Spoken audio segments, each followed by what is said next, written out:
não fico nervosa É porque mais. você é muito tímida, tá louco. Não, eu não fico mais nervosa. Agora já melhorou muito. Eu Tá, só tenho vergonha de pedir dinheiro pras pessoas. O resto tá tá tudo bom. bem. O resto tá bom. E fala palavrão também? Pode falar, fica à vontade, seja Tá, você mesmo. tá bom. Então vamos lá. Beleza. Então, beleza. Estamos aqui hoje para mais um Poder Equestre. Hoje eu tô aqui direto da Cudelaria Ilha Verde com ele, que é um ícone dentro da criação do cavalo lusitano no Brasil, Vitor Oliva. Bem-vindo, Vitor. Minha querida, que bom receber você aqui, que é uma pessoa que está lutando aí forte pelos esportes equestres, né? Pelo hipismo em geral, e também uma querida amiga, porque é amiga de um povo que eu gosto muito, que é a família Maxud. Muito bem. Vitor, conta pra gente um pouco de como começou a sua criação e por que você escolheu o cavalo lusitano. Eu acho assim, primeira coisa que eu acho assim, quem vive para o cavalo é um ser feliz. Quem vive do cavalo é um cara que fica nervoso. Entendeu? Meu Deus. É. Então, eu acho que, por exemplo, quando você ama o cavalo e entende que você pode fazer tudo que para dar certo, e amanhã entra uma pedra no casco do cavalo e o cavalo fica manco, mas mesmo assim você continua com amor, com carinho, com dedicação, oferecendo o melhor possível para o cavalo, você é um criador de excelência, né? De qualquer raça, para qualquer esporte. Então, eu acho que isso precisa ficar meio claro, porque eu noto que tem muita gente que usa o cavalo para um monte de situação. Para ficar bonita, para ficar charmosa, para ir para o clube, para aparecer na sociedade, para lacrar no Instagram, entendeu? E o cavalo não é nada disso. O cavalo é uma paixão, é um ser vivo. O João falou uma frase ontem muito importante, que ele falou assim, o cavalo sem mim continua cavalo. E eu sem o cavalo não sou nada. Entendeu? É uma coisa que até me emocionou. Com certeza. Porque quando a gente fala de hipismo, parece que a gente garra já a conversar numa coisa automática que a gente esquece da coisa mais importante, que é o cavalo. Então, o cavalo é o príncipe desse esporte, para ele tudo, para ele o carinho, o amor, para ele o nosso coração. E aí a gente começa a falar do cavalo. Quando a gente consegue entender que sem isso que eu estou falando não vai dar certo de jeito nenhum, nem com o melhor veterinário, melhor adubo, melhor isso, melhor aquilo, etc, etc. Você tem que ter uma conexão com o cavalo, que ou você tem no primeiro dia, ou não adianta depois, porque senão você vai ser um Comerciante. como um comerciante de água, de óculos, etc, etc. E eu não tenho nada contra comerciante de cavalo, muito contrário. Mas eu acho que para você ser um criador de excelência, ou um cavaleiro de excelência, você tem que ter uma relação de respeito, amor, carinho com o cavalo, com as éguas e com os potros, que aí sim faz a diferença. Então eu queria começar por aí, porque senão começa assim, eu vi um cavalo, achei bonito e vamos nessa. Tal. Não é nada disso. Eu tive uma sensação um dia que eu fui na fazenda de um amigo meu chamado Eduardo Fischer, que a minha vida não seria a mesma coisa sem aquele animal. De um dia para o outro. De um dia para o outro comprei um cavalo. Se apaixonou. Não foi bem paixão, foi uma coisa maior ainda. Foi uma coisa assim, porra, onde que eu tive esse tempo todo? Como é que eu não tive esses animais do meu lado esses anos todos? E aí eu comecei a comprar cavalo, fazer bairro, fazer tudo errado, como qualquer pessoa que começa, com aquela vontade enorme de acelerar. Fiz tudo errado, como quase 90% das pessoas, pouquíssimos começam com certo, né? Geralmente você compra um monte de coisa que você não vai usar nunca mais, ou cavalos que não são para adestramento, e você achava... Enfim. E aí, a um determinado momento, eu achei importante começar por aqui, porque senão a gente só fala das coisas mecânicas, eu comprei, eu fiz, eu fui até Portugal e tal, e eu acho isso, não acho isso um bom conselho. Então, a primeira coisa que eu acho que a pessoa precisa ter em relação ao cavalo. Quando pensar em qualquer coisa, ou esporte, ou criação, ou comércio, tal, isto vai ser a coisa mais importante da minha vida depois da minha família. Porque a dedicação é enorme que você tem que ter. Você entendeu? A dedicação é diária, enorme, e você sonha com aquilo, e você vive daquilo, e um cavalo que está doente te deixa triste como um filho. Com certeza. Entendeu? E é um pedaço da história. Então, respondendo sua pergunta, como é que eu comecei nessa história? Eu fui até a casa do Eduardo Fischer, vi um cavalo, perguntei se ele vendia, ele falou, só vendo para você se você comprar mais 2 éguas, que eu quero que você seja criador. E assim eu fiz. Passou 2 dias, o cavalo morreu. Tá brincando? Do quê? Cólica? Morreu numa operação, ele tinha que fazer uma operaçãozinha e o cavalo morreu. E imediatamente eu falei, gostei dessa história, fui para Portugal, comprei 4 éguas e 2 cavalos. Esses 2 cavalos, por acaso, além de sorte, eu tive muito bom aconselhamento e comprei um cavalo chamado Ícaro, que foi muito importante para mim, e um outro chamado Doner, que foi mais importante ainda, porque tinha uma cor diferente, e eu consegui vender muitos filhos dele que nasciam coloridos palominos. Uhum. Aí foi um pouco de sorte, e eu comecei também a pensar em vender produtos exóticos. A primeira coisa que passou pela minha cabeça, vou vender cavalos palominos. E consegui comprar muitas éguas alazãs, e com esse cavalo, que é de pelagem Isabel, dava palomino, e as americanas adoravam, e eu vendi 50... É o cavalo da Barbie, né? É o cavalo da Barbie. E eu vendi 50 cavalos palominos, e com o dinheiro desses cavalos eu fiz isso aqui que vocês estão vendo. Legal. Foi uma época na minha vida que eu não estava com toda a grana, então dei muita sorte, o negócio foi. E assim, isso já faz quase 40 anos. Não, 35 anos. Aí eu vi que aquilo era muito bom, mas aquilo não levava nada. Eu criava e vendia, criava e vendia. Eu queria uma coisa que fizesse o nome da minha cudelaria, ter um nome de um prestígio internacional. E eu falei assim, vou fazer dressagem. Eu gosto desse esporte, acho bonito, acho como se fosse um balé. Vou fazer dressagem. Comecei a estudar. E aí eu comecei a investir em cavalos com linha de dressagem em Portugal. E assim foi. Assim eu comprei alguns cavalos, e principalmente éguas, que me trariam animais para esse esporte. A gente foi indo, investindo, colhendo os frutos.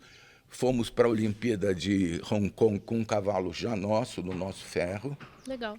Que chamava Nilo VO.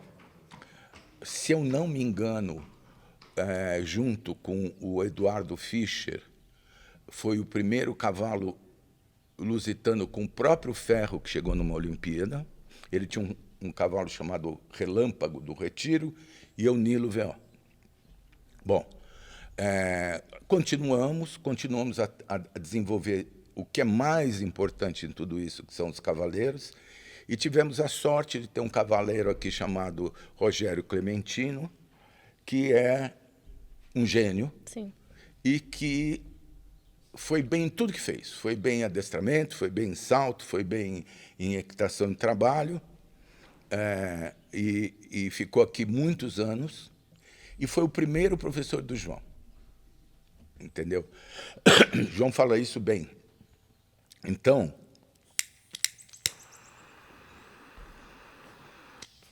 eu contratei outros cavaleiros de adestramento, quase todos do Brasil já passaram por aqui de uma forma ou outra. Isso foi fazendo com que eu tivesse a imensa preocupação de ser top no adestramento. Eu não queria ser mais um, eu queria ser top, eu queria ser o melhor do Brasil. Eu não sei se eu sou, provavelmente com alguns cavalos sim, com outros não, mas eu invisto, eu faço provas, eu acredito no adestramento brasileiro, depois a gente pode falar disso, inclusive da CBH e dos esforços que isso estão sendo feitos, mas o que eu acho mais importante é que as pessoas têm um foco, e o nosso foco foi adestramento. Eu tive também a sorte do João, com 2 anos de idade, montar um cavalo que chamava Monjolo, se apaixonou, e aí, quando ele tinha 8 anos, ele foi campeão brasileiro, 9, 10, 11, 12, 13, 14 e 15. Quando ele chegou, e o Antônio também, e o Antônio, outro meu filho, que montava tão bem quanto o João, também foi campeão brasileiro. Chegou um momento que eu vi que aqui no Brasil não tinha nada para fazer, que aqui, obviamente, Sim. o adestramento era muito... Está engatinhando ainda, né? Ainda está engatinhando depois de anos. E o João foi embora para a Alemanha, morar com o Norbert Van Lack, que é professor dele até hoje, e agora está indo para a sua 3ª Olimpíada, ou seja, foi um investimento e foi uma providência acertadíssima. É a vida do João, é uma pessoa que esforçada, uma pessoa talentosa, uma pessoa perseverante. Mas eu acho que tudo isso vem lá de trás, quando a gente tomou a decisão de sermos muito bons em adestramento. Bom, com o passar do tempo... E foi natural para o João, então, tomar esse caminho? Super natural. Super natural. Com 2 anos, a gente punha ele no cavalo, amarrava a perna dele por debaixo com lençol, e ele sorria. E, engraçado, as pessoas falam, cuidado com o cavalo. Eu, nesses 20 anos que o João monta, ou 22 ou 23 anos que ele monta, eu nunca vi ele cair do cavalo. Então, nunca tive trauma nenhum com o cavalo. Bom, ter mandado o João para a Europa significou assim, você vai aonde esse esporte é levado a sério. É lá que as coisas acontecem, né? É lá que você tem um CDI, 1 estrela, 2 ou 3 ou 4 ou 5, todo fim de semana. Todo fim de semana. Não é que você tem um dia ou outro, ou uma semana ou outra, você tem todo fim de semana. E você pode treinar, porque adestramento é treino e prova. Treino e prova. Então, não adianta você estar no Brasil, que tem uma prova de 2 em 2 meses, entendeu? São sempre os mesmos juízes, mesmas pessoas. Não é isso. Os juízes são bons, a CBH está fazendo o que pode, com pouco dinheiro, que certamente ela aloca da melhor forma possível. Aloca da melhor forma possível para o adestramento, né? O esporte brasileiro que a CBH ama é o salto, e eu entendo. E, em segundo lugar, o CCE, e, em terceiro lugar, lá atrás, o adestramento. Tem melhorado? Tem. Tem feito mais CDIs, etc, etc. Mas, por exemplo, o João, nesse momento, está na Olimpíada completamente sozinho.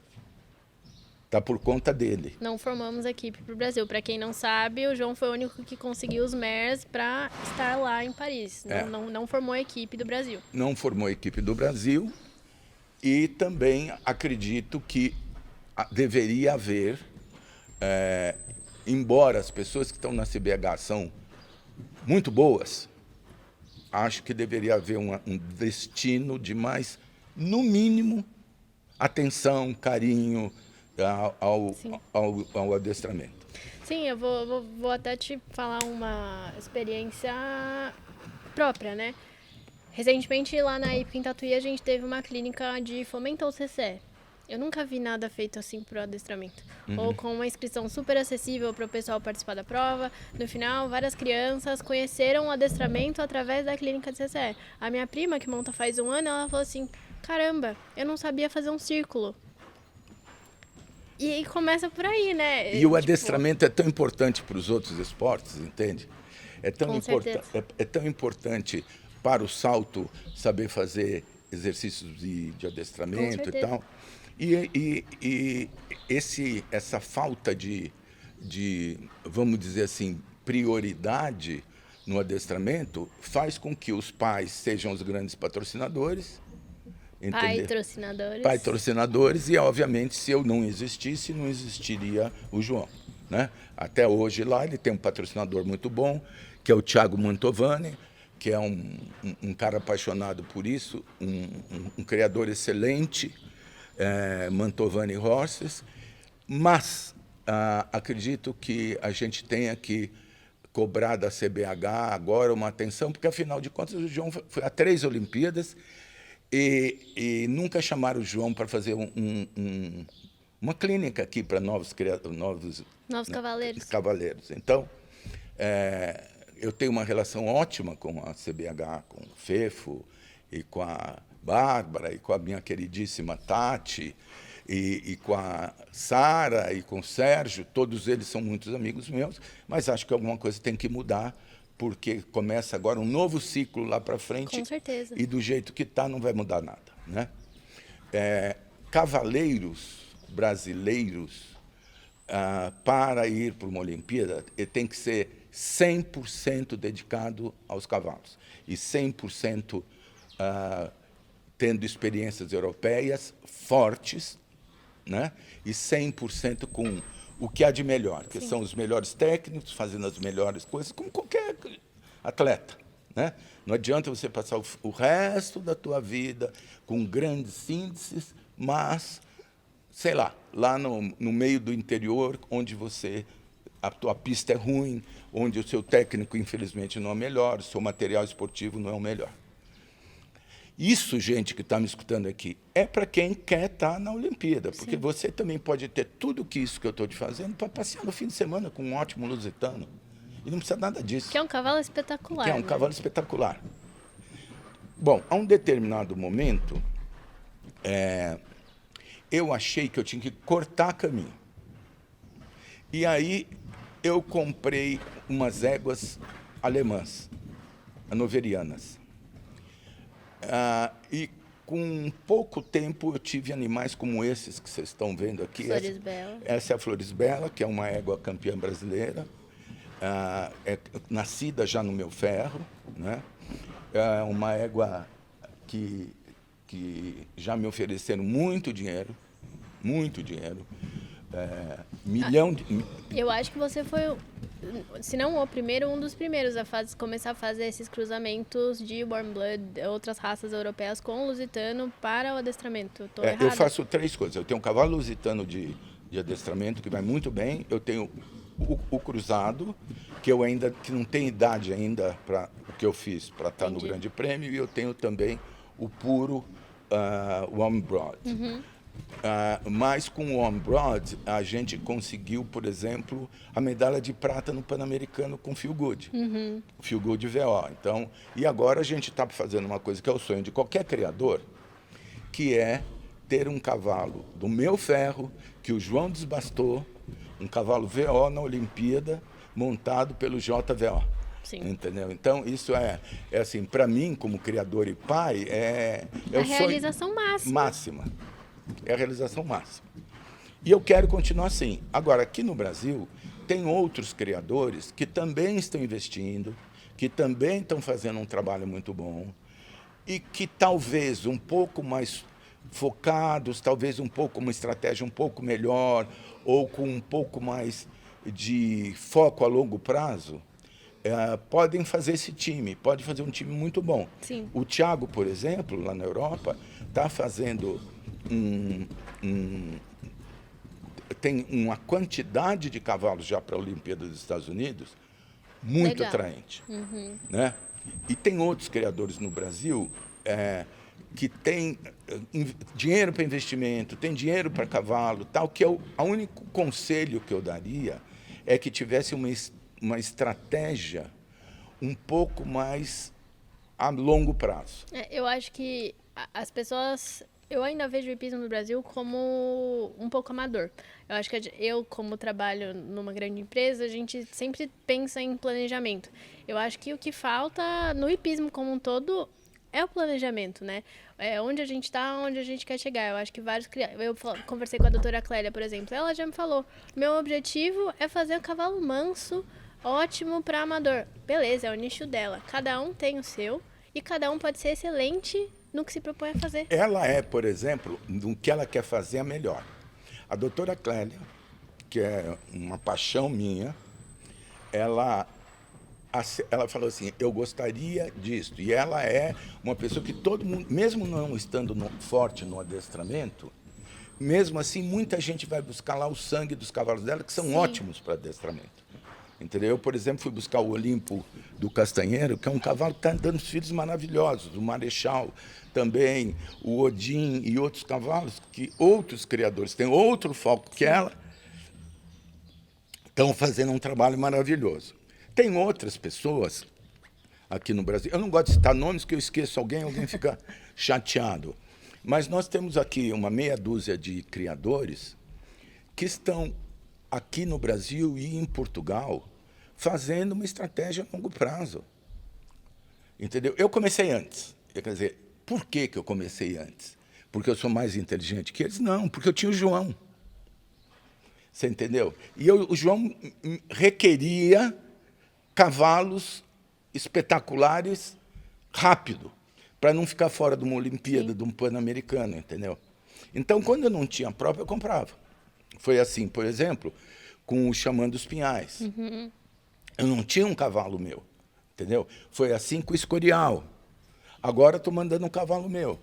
Pode ser que no futuro tem um cavalo que está vindo aí, que para mim é um dos melhores cavalos do mundo, que é o Nuelo das Lesírias, que o João está montando. O João acha o melhor lusitano que já foi feito, filho do Escorial, que é também do Thiago Mantovani. Então, é uma mistura de coisas, né?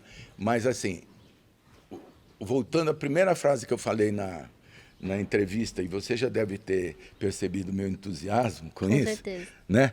Que é o seguinte, eu, pelo menos, posso te dizer que uma coisa que eu já tenho certeza absoluta, se você não tiver um planejamento para 10 anos, 20 anos, 30 anos, se você não olhar lá na frente e entender o que vai ser isso, você não vai a lugar nenhum. Te dou um exemplo. A dona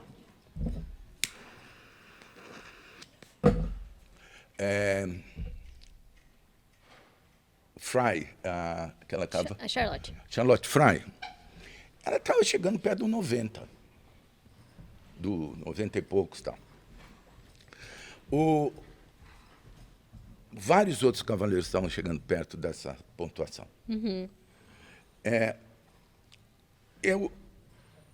Isso não é uma daquelas coisas que está escrita, mas eu percebi que os juízes internacionais, quando viram esses resultados tão exorbitantes de cavalos espetaculares, como o Glamourdale, por exemplo, disseram, gente, espera aí, vamos dificultar um pouco isso aqui. Olha bem a língua do cavalo, olha bem a orelha do cavalo, olha bem se a posição da cabeça está no lugar certo. Começaram a olhar com mais minucioso para coisas que não olhavam. Então, o cavaleiro que fazia com o cavalo 80 está fazendo 77. O cavalo piorou? Não, nem o cavaleiro. Mas é uma forma de falar assim, vamos... Subiu o nível do esporte. E o esporte subiu mesmo. Você vai num CDI 5 estrelas, você vê aquilo tal, é uma coisa extraordinária. Eu tenho pena de quem não entende. Eu tenho pena de gente que não sabe o que é adestramento. Porque é como se você fosse na União Soviética, na Rússia, perdão, eu estou velho já, no Bolshoi, ver um balé extraordinário. O galope do Glamourdale, por exemplo, na Dinamarca, é uma coisa que nunca mais vai sair da minha cabeça. Não, e é aquela coisa, né? A gente vê essas pessoas no altíssimo nível fazendo parecer tão fácil, mas eu acho que a gente não tem... Eu, tipo assim, não tenho noção do quanto é difícil. Eu monto a minha vida inteira. E eu sei que é difícil. Porque atingir esse nível de perfeição é uma coisa... Nossa, é um trabalho recorrente. Você está vendo aqui atrás o Duda, né? É um cavaleiro, campeão brasileiro, etc, etc. É ótimo, já me deu aula, posso só falar elogios dele. É ótimo. A gente faz o que a gente pode no Brasil. Sim. Mas poderia mais. O Murilo, agora Sargento Murilo. O Sargento Murilo que trabalha aqui é um super talento. A gente faz o que pode. Nós temos uma super professora, que é a Pia Aragão. Nós temos o melhor veterinário. Nós temos o melhor ferrador. Nós temos a melhor dentista. Você entendeu? Nós fazemos tudo o que é possível. aula de inglês para os cavaleiros, nós fazemos tudo que é possível. Todos eles têm passaporte, todos eles foram para a Europa já e ficaram meses treinando. Tal. Mesmo assim, para que o esporte do adestramento cresça no Brasil, além das coisas boas que já estão sendo feitas pela CBH, que mudou para melhor, muitas outras coisas têm que ser feitas, principalmente com os cavaleiros. Se você fosse começar um projeto de fomento do adestramento, o que você faria hoje? Principalmente pegar hoje os 5, 6 melhores do ranking e mandar para a Alemanha, para o Norbert, por exemplo, ficar lá um mês. Não é um investimento exorbitante, isso tudo iria custar, sei lá, entre 4 e 5 mil euros por pessoa, mas eu acho que esses caras voltariam vendo esse esporte com outros olhos. Você ir a Aachen e olhar aquilo, só ir e olhar esses cavaleiros, só irem lá e olhar, falar assim, pô, peraí. Tem que estar disponível para aprender também, né? Tem que deixar o ego ali de lado e falar, estou indo para aprender. Por isso que eu acho que não é só necessário as coisas claras e banais que o dinheiro compra, entendeu? Você precisa ter uma boa cabeça. A cabeça de campeão, a humildade, a tranquilidade e tal. E muitas vezes eu já até chamei terapeutas, psicólogos para tratar dos meus cavaleiros. Você entendeu? Porque assim, não é todo mundo que tem vamos dizer assim, a calma e a serenidade para entrar numa prova importante. Entendeu? As pessoas às vezes se assustam. Poucas pessoas são como o João, por exemplo, que quanto mais perto está da Olimpíada, mais calmo ele fica. Você sabe? Parece que o cara nasceu para aquilo, você entendeu? E é uma sorte para ele, é uma sorte. Ele está sempre lá entre 50 e 100 do mundo, tal, porque ele não tem um cavalo ainda. Mas é que também você sempre proporcionou para ele o cavalo que ele precisava. Então não teve aquele sufoco que muita gente tem de, eu tenho um cavalo mais ou menos, eu preciso tirar leite de pedra. Tipo, graças a Deus não, mas você está vendo essa égua que está aqui atrás? Está sendo preparada para o Grande Prêmio. Sim. Então não é só para o meu filho que eu faço isso. Eu faço para os meus cavaleiros também. Essa égua já me ofereceram $1 milhão. Eu não vendi, porque eu quero o Duda na Olimpíada. Ele sabe disso. Legal. Você entendeu? O cavalo do outro menino, do Murilo, eu também já tive um dinheiro grande no cavalo. O Jorge. Entendeu? Mas eu não posso deixar o menino a pé. Se eu deixo o menino a pé, eu acabo com a esperança dele. E esperança, querida, é o grande estimulador da vida humana. Se você não tem esperança, está morto. Se você fala assim, por exemplo, doutora Clélia, o cavalo, chegou lá alguém, dá o dinheiro, ela vende. É a estratégia dela.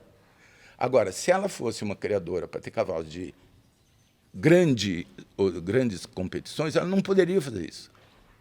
Porque desanima o ginete você vender o cavalo que ele vai fazer prova. Você entende? É verdade. Desanima. Você está fazendo um cavalo, na hora que você chega perto, o cara vende o cavalo, você fala, mas o que eu estou fazendo aqui? Eu sou um funcionário sem futuro. Entendeu? A maioria dos criadores de adestramento tem que entender que isso é uma coisa a longo prazo. O cavalo nasce, você só sabe se ele vai ser craque 10 anos depois. Eu estou com 70 anos. Eu sei que eu quero viver até os 94. Eu quero morrer com 94. Morrer de tiro.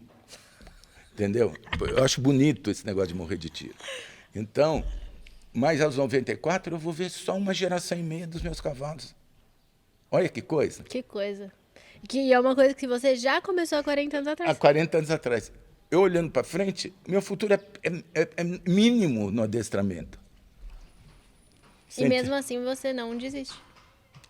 Quem planta tâmaras não come tâmaras, entendeu? Entendeu? Demora muitos anos. Demora muito. Então, minha querida, o que eu posso te dizer é o seguinte, ou você ama essa porra e vive para eles, entendeu? Ou você está ferrado. Ou você está ferrado. Ou então você quer, sei lá. Agora, para você ter uma égua como ela que saiu, ou um cavalo como esse que você vai ver aqui, que é o Jorge, é persistência. Tem um dia que ele acorda de mau humor, tem outro dia que ele está com o dente doído, tem outro dia que ele está com febre. Foda-se. Tem que entender. Tem. Entendeu? O veterinário tem que ser quase dono da criação com você. Entendeu? Fora isso, tem o problema. O problema não. O melhor de tudo, que é a reprodução. Que é a melhor época do ano, que começa em agosto, é quando nascem os potrinhos. E criação, como você pode entender, é brincar de Deus. E você pega uma égua e um cavalo e fala assim, vai nascer uma coisa assim, preto, alto, lindo, com bom passo, trote e galope. Às vezes não sai. Às vezes nasce tordilho, pequenininho. Você sabe a história do urubu e do pavão? Não. O urubu voava lá triste pra caramba porque era muito feio. E o pavão ficava lá embaixo triste pra caramba porque era lindo, mas não voava. Então os dois se encontraram e falaram assim, vamos fazer uma cruz aqui que vai voar e ser lindo. E nasceu o peru. Ai, meu Deus do céu, nenhum nem outro. Entendeu? É isso. É a criação, é isso. Entendeu? Imagina, se é assim com o homem, imagina com o cavalo. Entendeu? Você fala assim, eu sou lindo, minha mulher é linda, meu filho é maravilhoso. Porra, nasce o ratinho, você entendeu? Entendeu? Então, eu acho que nós temos que entender que de cada 30, nasce um espetacular, 5 muito bons, um monte de médios e 1 ou 2 que não dá. Não dá. Entendeu? Quando não dá, quando aqui não dá para adestramento, eu fiz uma coisa que adiantou minha vida. Eu comprei 2 atrelagens alemãs. Ai, que demais. E eu faço a atrelagem, que eu amo, que eu me divirto. É muito legal. Eu já tive a experiência de atrelar com as meninas lá em Florianópolis. E, nossa, foi uma experiência muito legal, porque eu não imaginava. Não, mas você tem que vir aqui, porque eu bebo uns uísque e umas cachaças. Meu Deus, entendeu? deve ser uma pilotagem emocionante. Eu já derrubei um muro. Ah, eu não acredito. E já caí no lago também. Entendeu? Mas dá muita Todo risada. mundo sobreviveu. Sobreviveu, e eu vou dizer uma coisa, dei muita risada. Mas você entende onde que eu quero chegar? Em vez da gente falar apenas de técnicas ou de coisas assim, eu acho que a gente tem que voltar ao primeiro passo, porque quando eu falo com a maioria dos criadores, eu não sinto nada no coração deles. Entendi. Eu não sinto nada, nós estamos falando como se a gente estivesse fazendo boi. Você entendendo? Como se fosse uma ciência super exata e A mais B é C e é isso que toca a vida. Quando, na verdade... Olha, eu vou falar, eu tenho cavalo faz um pouco mais de 3 anos agora. Eu montei a vida inteira, mas só recentemente, assim, eu comprei a minha égua. E eu vou falar, foi totalmente diferente do que eu tava imaginando. Eu imaginei que, nossa, eu ia viver só alegrias e que eu ia, nossa, ia ser, tipo, incrível 200% do tempo. Quando foi incrível, foi realmente incrível com muita intensidade. Mas, pô, ninguém quer passar por uma cirurgia de cólica, ninguém quer passar por uma laminite, ninguém quer passar por essas coisas. E o que eu sabia dessas coisas? Eu não sabia nada. Foi aí que eu reparei, eu falei assim, pô, se eu não sabia, eu imagino que tem mais pessoas que também não sabiam, então o que eu vou fazer para essas pessoas? Foi assim que nasceu o podcast. Da minha parte, né, quando as pessoas que estiverem escutando esse programa, que é uma delícia de fazer, podem me seguir e perguntar coisas, que eu falo com muito prazer. Quer dizer, meu Instagram é Vitor Oliva, o do João é João Vitor Oliva, e do Aras é Cudelarilha Verde. Né? Fora isso, mandando um direct ou qualquer coisa assim, eu respondo sempre, dou os conselhos que tem que fazer. E a gente é especializado mesmo em criação e adestramento. Quer dizer, de salto não entendo nada, não adianta perguntar. Porém, você pode perguntar assim para mim, e para chegar a medalha na Olimpíada? Aí o sarrafo é muito mais alto, mas a gente vai chegar lá. Porque criando direito, criando com um investimento e tendo um planejamento a longo prazo, vai nascer um VO como é o Glamourdeio. Pode demorar 1 ano, 2, 3, 10, ou eu posso nem ver. Você daqui a 20, 30 com o João. Mas vai, porque a gente está fazendo tudo certinho. E não dá para cortar o caminho, igual Não você dá. falou. A não ser que você tenha muito dinheiro e compre o lógico. campeão do mundo, que vai te Já custar, sai pronto. que vai te custar 10 milhões de euros. Aí tudo bem, entendeu? Hoje o pior cavalo que está na Olimpíada deve custar de 300 a 500 mil euros. O piorzinho, o que vai fazer 66. Entendeu?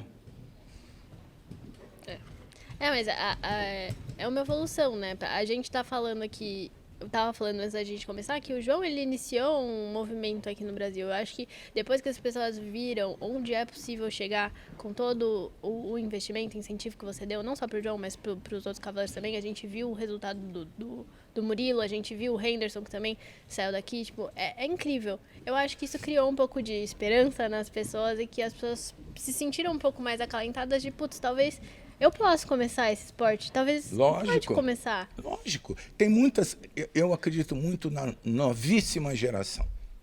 As meninas e os meninos de 15 anos para baixo, que estão começando direito, que estão entendendo direito, estão com cavalos já experimentados. Eu acho que a geração acima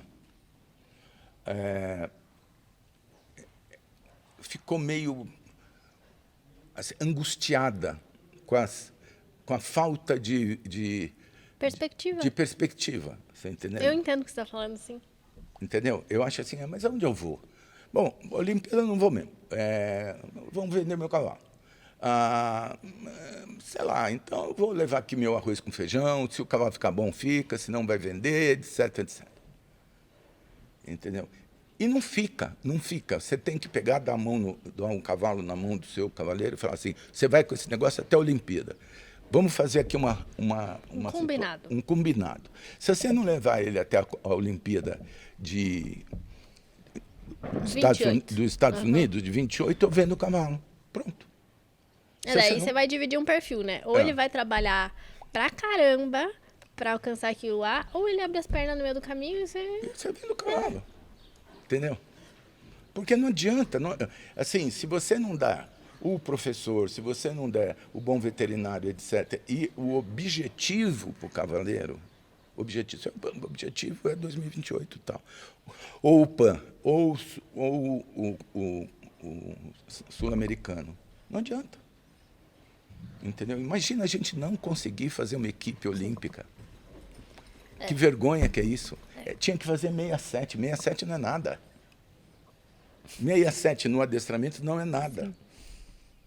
Entendeu? Eu ouvindo isso, tendo feito 67 na última prova de adestramento que eu fiz. Tudo bem, a gente releva. Que prova que é? Elementar, mas eu não sou atleta de adestramento, não, então mas eu tô perdoada. Peraí, 67 no elementar é uma coisa. Eu estou falando de cavaleiros profissionais fazendo 67 no CDI 3 estrelas. Todo dia estão sentando a bunda no cavalo, treinando pra caramba, mais de um cavalo. Eu concordo. É verdade. Exatamente. E é isso que eu defendo. É isso aí. E aí, o que você vê para o futuro do adestramento no Brasil? Lógico que o seu filho tem um papel fundamental em tanto inspirar novas gerações, como, sei lá, meio que trilhar esse caminho, né? Eu acho que, como você falou, é uma pena que a gente não tenha uma equipe concreta, e você deu vários caminhos de como a gente pode melhorar e incentivar as pessoas, mas como é que você enxerga concretamente o futuro do esporte no Brasil? Eu enxergo a médio prazo com certa preocupação. Se as mudanças forem feitas, por exemplo, o técnico da seleção brasileira é o Norbert Van Lack. Ele não tem tempo para vir para o Brasil. Ele não tem tempo para vir para o Brasil como deveria vir. Então, eu acho que nos CDIs que a confederação está fazendo, que são bons CDIs, com bons juízes, em bons locais, tá? A CBH deveria arrumar um técnico que tivesse tempo para vir para o Brasil. Tem várias pessoas, a maioria portuguesas, que falam a nossa língua, que facilita isso para os cavaleiros. Com certeza. E ter um técnico oficial para ficar 4 anos e vir aqui e começar a cavar novos talentos e procurar novos cavaleiros. Eu tenho vários nomes para te falar. O Gaetano é um dos ótimos, você entendeu? Tem vários que poderiam vir para cá. E eu observar. Tem o Carlos Lopes, que também é um juiz agora 5 estrelas, que conhece muito do lusitano, que eu acho que poderia usar. Não sei se ele, sendo juiz 5 estrelas, ele pode ser também técnico também, mas tem muitos. Acho que o João pode sugerir, acho que outras pessoas podem sugerir. Por exemplo, o Nuno Eusébio está fazendo um trabalho incrível aqui no Brasil e em Portugal.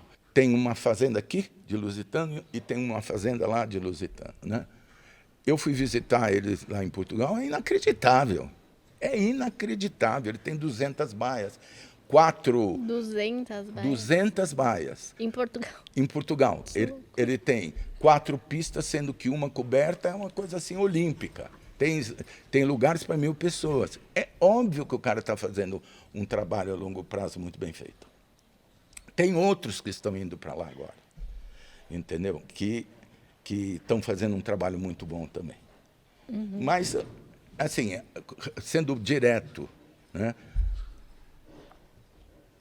Eu acredito que muitos dos cavaleiros que a gente viu fazendo Olimpíadas, hoje, eu não vejo com bons cavalos. Eu não vejo com cavalos... Posso estar enganado, esses cavalos podem estar escondidos, entendeu? Mas eu adoraria estar enganado e chegar aí numa prova, aparecer 5 cavalos, todos com potencial. Tal. Mas eu não estou vendo aquela meia dúzia de pessoas que a gente sabe que já foi para a Olimpíada, que tem talento, etc, etc. Eu acho, por exemplo, eu estava falando do Nuno, eu vejo porque ele vai para as provas, com cavalos de grande... Ele tem um cavalo, por exemplo, chamado Proton, que, na minha opinião, é um cavalo que está no caminho certo, o Paulo César. Entendeu? Esse é um grande cavaleiro. E esse é um cavaleiro que pensa a longo prazo como o patrão dele. Entendeu? E acho que, assim, outros devem estar prontos para os desafios do futuro. Por isso que a médio prazo eu não tenho muita... Mas a longo prazo, eu vejo aí uma criançada com esse potencial. Mas a gente precisa incentivar essas crianças, né? Em vez de começar a saltar igual um maluco logo cedo, ensinar o adestramento para elas, ver que não é só isso, né? E que tem toda uma beleza por trás do esporte, né? É lógico, para uma criança é difícil entender, falar que você quer pular umas varetas ou você quer ficar fazendo círculo? Eu acho que ela vai querer pular as varetas, mas, pô, é um nível de detalhe muito, muito fino e é um esporte super elegante. Mas eu acho que aí tem uma outra diferença. Quando as pessoas entenderem a beleza do adestramento, e que não é só galopar e pular tal vareta, entendeu? Que eu nada contra. Eu tenho o maior orgulho da equipe brasileira de salto, são meus amigos, tudo mais. Mas eu acho que o adestramento é muito mais completo. Mas se você conhecer o adestramento em Arren, você vê que é igual ou melhor do que o salto. Em Arren, por exemplo, se você perde uma mudança, o estádio inteiro faz... Não, e eles entendem, né? Eles estão ali. Quando eles dão nota naquela maquininha, a nota é igual dos juízes. Quando o público dá nota, a nota é igual dos juízes. Ou melhor, ou um pouquinho pior. Tal. Mas as notas são muito comparáveis, as pessoas entendem que nota dá um passo, um salto, uma pirueta, etc. É cultural. Cultural. Esse negócio da mudança, tipo, vou levar eu, por exemplo, meu namorado não tem nada a ver com cavalo. Ele pode ver uma série de mudança a tempo que ele vai falar, que legal, beleza, senta lá, só que não vai compreender o que é, enfim. Enquanto isso não chega, enquanto essa cultura não chega, nós temos, na minha opinião, que termos os CDIs que a CBH já está fazendo, que é um golaço, e um professor, um técnico, conheça o adestramento internacional, que venha mais aqui e que conheça crianças, que ele vai entendendo, quando chegar na Olimpíada, eu vou ter que ter esse com esse cavalo, esse com aquele e tal, etc. Ele talvez nem precise levar os cavalos para São Paulo, ele pode ir em meia dúzia de áreas que se dedicam a isso e perguntar qual é a tua estratégia. Entendeu? Olha, eu fico pensando assim, né? Se nós temos, por exemplo, o João, que fez 78 no PAN, Surreal. Né? Então, é assim, por que, a CBH, ou a Federação, ou o Lusitano, etc., não organiza direitinho uma clínica em determinadas épocas do ano, para pelo menos as pessoas olharem para a cara do João e falar, é possível. Entendeu? Sim. E até o João é muito novo.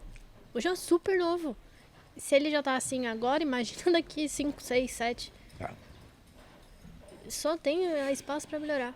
É. E ele é uma pessoa super acessível também. Ele é muito acessível e ele tem uma coisa engraçada, né?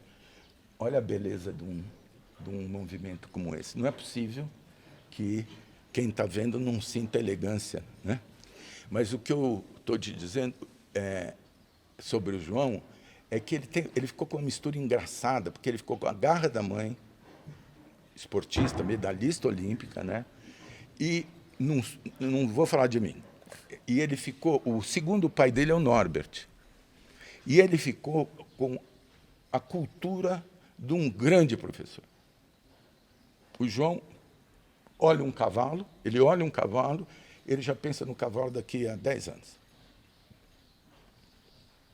Eu sugiro que você, quando puder, faça um podcast com ele. Claro, quando ele vier para o Brasil, tá mais que convidado. Ele vem agora em agosto. Já vamos deixar certo quando acabar aqui. Só ligar para ele. Não, eu acho que vai ser fantástico, vai ser sensacional. E agora a gente espera, lógico, que na Olimpíada ele tenha uma performance incrível. Com certeza. A meta dele na Olimpíada é ficar entre os 30 primeiros. São 60, ficar entre os 30 primeiros. E a super meta dele é se classificar para o individual. Uhum. Já que a gente não tem equipe, fica um pouco difícil de competir como o pessoal Não tem tem, equipe, né? Não vai ter esse dia, que é o segundo dia. Sim, mas eu acho que, de qualquer maneira, ele vem conquistando as melhores notas que a gente tem na história do adestramento, né? Então isso já é um super feito. E eu acho que isso devia servir de motor, né? Para as pessoas melhorarem, estudarem. Irem Por isso que eu te digo, eu acho que seria importante as pessoas verem o João, ver que ele é de carne e osso, ver que ele é simples, ver que ele come arroz, feijão, bife e batata, que ele não tem nem mais dinheiro nem menos dinheiro, o que ele tem é que as pessoas precisam ter, que é foco absoluto numa meta e acordar todo dia às 6 horas da manhã, montar 6, 7 cavalos por dia, porque não é impossível, mas eu acho muito difícil o cavaleiro ter muitas ocupações. Eu acho muito difícil você conseguir um nível alto se você não dormir cedo, se você não fizer ginástica, se você não correr 10 mil metros por dia, se você não levantar peso, se a tua cabeça estiver em outro negócio. Esse é o pior negócio. Se a tua cabeça, se você está no adestramento e a tua cabeça estiver, sei lá, no futebol, ou estiver num problema familiar, Esquece. Já foi. E o João passou por isso esse ano. O João passou por problemas no universo que ele estava, que, graças a Deus, eu consegui, há um mês atrás, tirar ele desses problemas, mandar ele para a Alemanha, para o Norbert, e ele está lá se preparando tranquilamente. Calma. Porque não adianta. Você não consegue, de jeito nenhum, desde que me perdoe, né? Você não tem... Nem o Cristiano Ronaldo vai conseguir fazer uma grande Copa se a mãe estiver doente ou o filho estiver... Com certeza. Né? Não adianta. É sobre-humano. A gente é humano, né? Todo mundo tem emoções que vão interferir ali. É isso. E agora, deixa eu voltar um pouco na sua criação. Vou te fazer uma pergunta difícil, hein? Sim. Se você tivesse que escolher um cavalo da sua criação mais especial, qual seria e por quê? Hoje. Seria o Feel Good mesmo, que está indo para a Olimpíada, né? E dá filhos excepcionais. É assim, tem fila de gente querendo comprar os filhos do Feel Good. E eu não tenho quantidade para vender. Hoje, um filho do Feel Good, eu estou vendendo por 150 mil euros, de 100 mil euros para cima. Uhum. E eu tenho uns 5 pedidos. entendeu? Porque são cavalos excepcionais, como o pai. E quando ele nasceu, você imaginava que ia se tornar isso? Sinceramente, com 6 meses, eu imaginava. Caramba. Eu imaginava. Mas eu tô ouvindo você falar e eu sinto que tem uma coisa muito do coração, de uma coisa que você sente, que você vive isso. Eu acho que isso é uma coisa muito legal da gente ouvir, que, tipo, um criador falando isso. Porque a gente acha, não, é só a gente amador que fica, ai, cavalinho, eu te amo e tudo mais. Mas você tá falando que, nossa, é uma super coisa que vem de dentro mesmo. Então, eu tô muito surpresa, muito feliz, né, gratamente, por estar ouvindo você falar isso. E é muito legal de Mas ter essa mas é sensação. simples. Assim, quando eu tinha boates e restaurantes, eu era, sinceramente, o melhor nisso. Eu não quero... a humildade demais, às vezes, estraga a conversa. Eu fazia tudo. Eu trabalhava de manhã, de tarde, de noite. 20 anos. Eu acordava cedo, ia fazer compra no mercado. Eu discutia a contratação. Quer dizer, eu queria ser o melhor da noite. Modéstia à parte, eu fui. Saí da noite, eu falei assim, eu quero ser melhor em alguma outra coisa. E fui fazer minha empresa, o banco de eventos, depois a samba. Modéstia à parte, se eu não sou o melhor nesse negócio, eu sou um dos melhores. Eu tenho a melhor equipe, os melhores sócios que eu podia escolher. Entendeu? A empresa está indo lá muito bem, extremamente bem. Eu estou aqui metade da semana, metade da semana. É impossível falar de carnaval sem falar de você, né? Muito Pelo obrigado. amor de Deus. Muito obrigado. E aí eu me aposentei naquilo lá, mais ou menos, e eu falei, eu quero ser o melhor criador de cavalo adestramento do Brasil. Estou disputando. Não adianta eu falar que eu não estou. Eu estou disputando. Tem muita gente que está fazendo um trabalho muito bom. Eu sou o melhor criador de cavalo de adestramento, mas lógico que não. Mas eu estou fazendo tudo o que eu posso para ser. Tudo o que eu posso fazer. Eu não perco tempo, eu não quero saber de outras coisas. O lusitano tem a morfologia, que graças a Deus nós somos bons também, mas não é nisso que eu foco. Entendeu? Eu foco no adestramento 24 horas por dia. Eu tenho um laboratório aqui que tem sêmen dos melhores cavalos lusitanos e dos melhores cavalos alemães aqui, que custa uma fortuna, 2.500 euros a dose.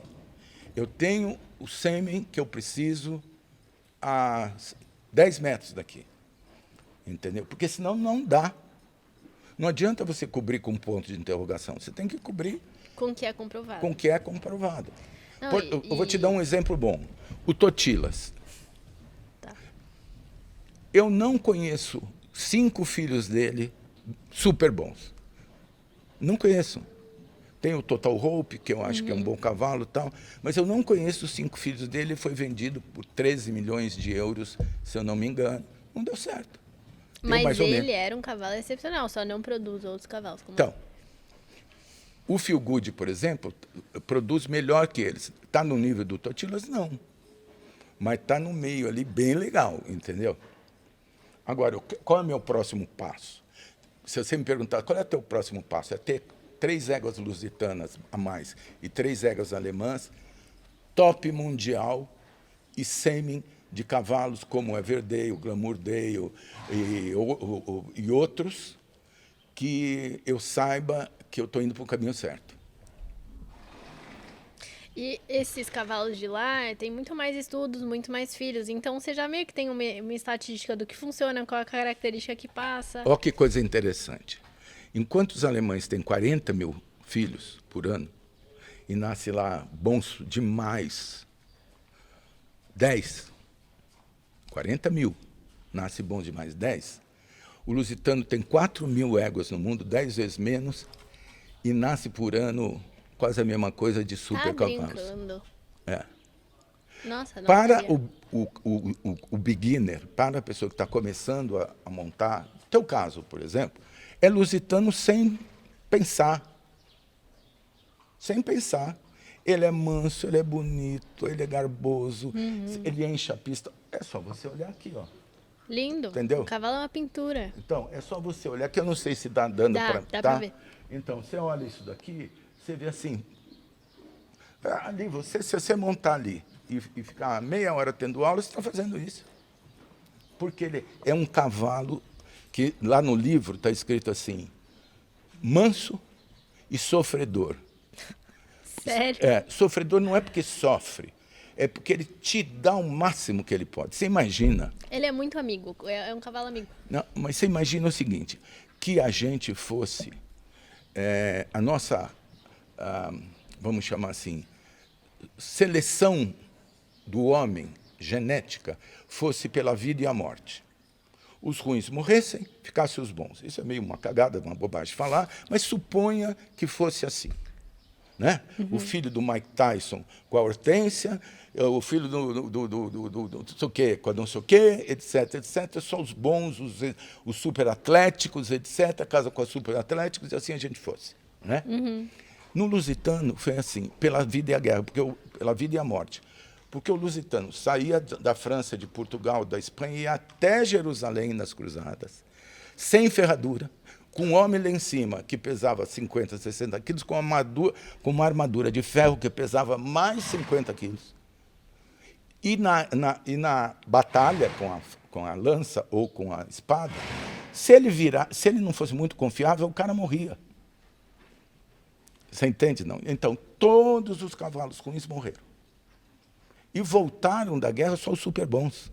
Os fortes, os que aguentavam pisar em pedra, os que aguentavam não comer, os que aguentavam comer qualquer coisa, o que tinha para comer. Sim. Então ficou uma raça que você vê esse cavalo, que é o Jorge, por exemplo, ele é forte, ele aguenta.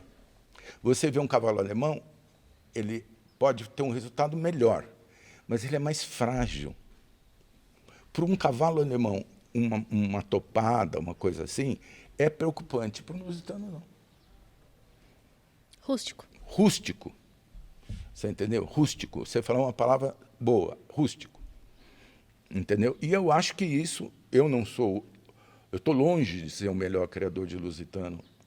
Longe, eu quero melhorar, mas assim, se você é uma criança, se você tem lá 10 anos, vai começar a montar, a minha sugestão é cavalo lusitano. Se você tem já, se você está chegando próximo do São Jorge ou do Grande Prêmio, aí você tem que comparar. O que você pode com o cavalo alemão, se você é forte, se você consegue agarrar num cavalo alemão e tirar. Tem que ter um pouco mais de técnica também, né? Imagina eu. E dedicação. Mas acho muito difícil assim, olha, agora eu tenho que trabalhar, agora à noite eu tenho um jantar, agora à noite eu tenho não sei o quê, etc. E dividir teu dia para ser um atleta olímpico. Eu acho difícil. A Hortência, por exemplo, ela treinava 4 horas de manhã e 4 horas à tarde. Quando terminava o treino, ela fazia mais 1000 arremessos. Já escutei essa história. Então, é lógico que ela foi a melhor jogadora do mundo. Enquanto as outras jogadoras iam embora, ela ficava lá. Essa é a diferença. E o Cristiano Ronaldo, camarada, não toma uma gota de nada, faz ginástica, tem um puta de um físico, ele salta mais alto que os outros, etc, etc. Você quer esse caminho? Esse é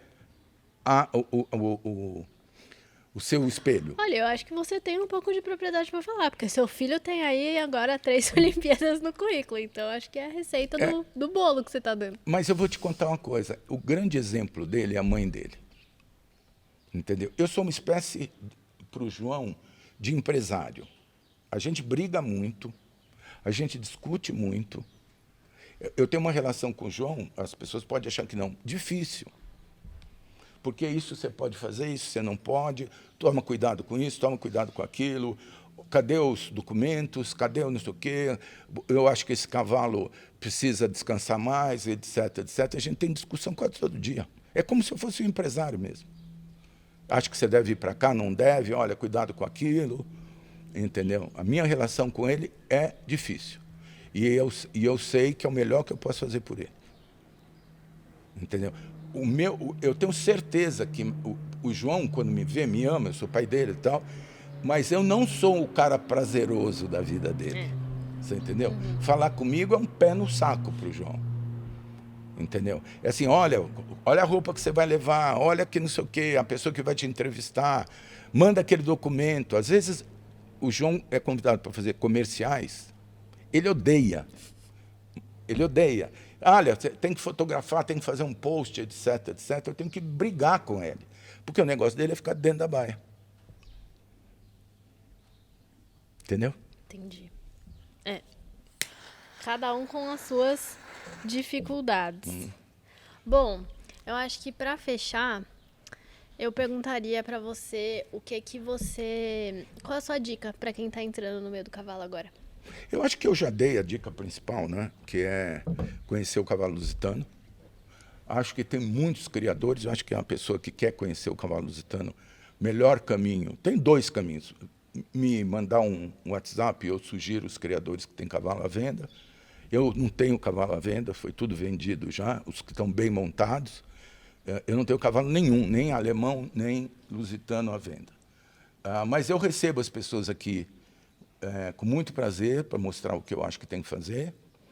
Acho que a BPSL, que é a Associação dos Produtores, dos Criadores de Cavalo Lusitano Brasileira, tem uma relação muito boa de cavaleiros, de cavalos, dos criadores melhores, que podem, tem aí cavalos para dar e para vender. Eu posso sugerir alguns, vou fazer uma cagada de falar isso, mas eu posso sugerir o Rocas do Volga, o Sassa, que é o seu Eusébio que eu estou falando, a doutora Clélia, a Interagro, tem um Aras que eu gosto, uma cudelaria que eu gosto muito, que é a Modelo, do Cal e do Zé. Óbvio que eu estou esquecendo um monte, vão me perdoar, mas eu estou falando isso aqui para tentar impulsionar a raça. Né? E quem quiser vir aqui falar, tá mais que convidado dos outros horários também. E se me mandar um WhatsApp, eu gostaria muito que as pessoas me seguissem, vou falar outra vez. Essa é a minha última pergunta então, sempre. Como é que faz para te achar? Para me achar é simples, Vitor Oliva, Instagram, manda um recado no direct, eu respondo sempre, e se eu souber, eu falo. E Cudelaria Ilha Verde. Eu acho também que se as pessoas quiserem conselhos muito melhores que os meus, tem que entrar lá no Instagram do João, né, que é João Vitor Oliva, e ele responde isso também bastante bem. Mas para os caras que estão começando, sem dúvida, eu compraria um cavalo lusitano. Manso, castrado, com passo, trote e galope. Se o cavalo não tiver passo, trote e galope, mínimo, esquece. Esquece. O cavalo que não tem passo, não adianta. Entendeu? Um cavalo que não tem galope, não adianta. O trote dá para melhorar. A gente dá ali uma enganada. Você entendeu? É isso aí. Agora, não é necessário você sair por aí. Tem muitas pessoas, tem muitos cavaleiros que podem te ajudar a achar um cavalo. Tem o Leandro, tem o Mauro, tem o Rogério. Todos esses cavaleiros, eles podem te ajudar a achar um cavalo. Entendeu? Para os seus clientes, para os seus alunos. É isso aí. Obrigada, então, pela conversa. A conversa foi ótima. Adorei. E eu acho que isso aqui é um grande comercial do adestramento, do cavalo lusitano. Espero que tenhamos mais. E aí, eu espero que você volte sempre aqui à tua casa. Obrigada. Tá? Obrigada.